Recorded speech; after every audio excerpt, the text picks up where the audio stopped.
Moment After began, I think in '98. Wes, myself, Brad, and Kevin were at a premiere for The End of the Harvest. And we had all gone out to Arkansas to see the premiere. And the three of us were in this movie as actors, and Wes was also on the movie. So I was director of photography on the film. And we were on a plane ride back and a long drive back. And we all began talking. You know, wouldn't it be great to make a movie? We could make our own film. We kind of all decided, hey, let's do a feature film. That was really it. I mean, not a lot of foresight went into it. Sort of the topic seemed to be, that was very relevant, was sort of the end times thing. In fact, we've received thousands of missing person reports in our district alone. What happened? No one knows exactly. That's what we need to find out. It was a year and a half from the millennium. Everybody was talking about the end of the world, the end of the world. Where did you go? So I started thinking, well what would be a great idea is if we took the idea of a end times movie where this catastrophic event had happened. A day or two later, I said, well, what about this idea? 2 FBI agents trying to figure out what happened when the rapture happened. I was standing there trying to pitch the idea to the guys. And I said, the story will begin the moment after the rapture.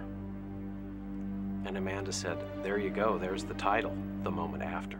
Everybody seemed to like the idea, and so we said, okay, well, let's go with it. This would be kind of a fun way for us to work together and also make a movie which seemed to sort of touch a lot of people. It's beautiful, isn't it? I love this spot. Do you ever wonder how this place came to exist? You know, and the first movie was made just How this through was all created. prayer. It was quite the experience. Wes and Amanda and Kevin started writing the script. You know in your heart what you've heard is true. The truth. That's a powerful thing. The story kept telling itself, as stories tend to do, and suddenly it was an hour long, and we weren't finished with the script.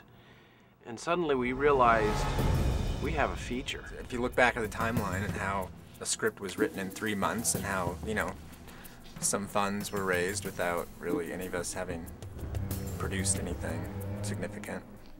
You got a better idea? Before 1 year, the movie had been written, shot, and put out. You know, it was a miracle.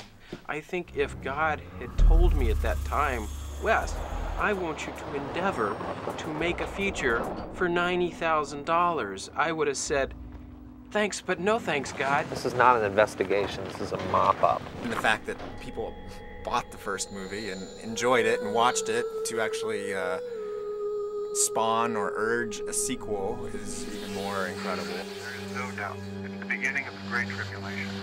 Don't be blind to what the government is trying to do. That's apostasy. One world government. Take heed, my brothers. These things are happening now.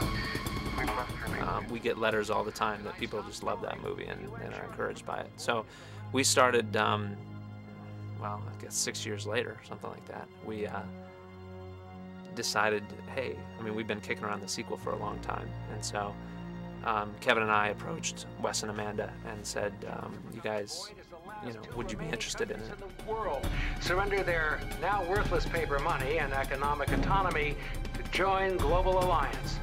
With worldwide acceptance of global I think that it was one of those things that Wes and I had wrestled with about, do we do a sequel to the first one?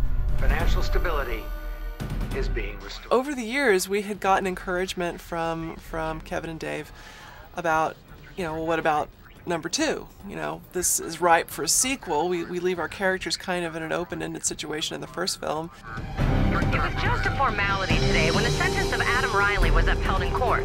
The execution Adam will is in now prison, take place as it was and Charles is, you know, packing up his desk from the FBI, and so there, I mean, there's places for them to go. All of a sudden, we got pitched the idea from, you know, the brilliant mind of Amanda Llewellyn. We are living the dream of man since time began. We are one people. We are global. We all just loved it. I mean, Dave and I really loved it, and we thought, wow, this would be a fun story to shoot. Finally, the timing was right. The money was there.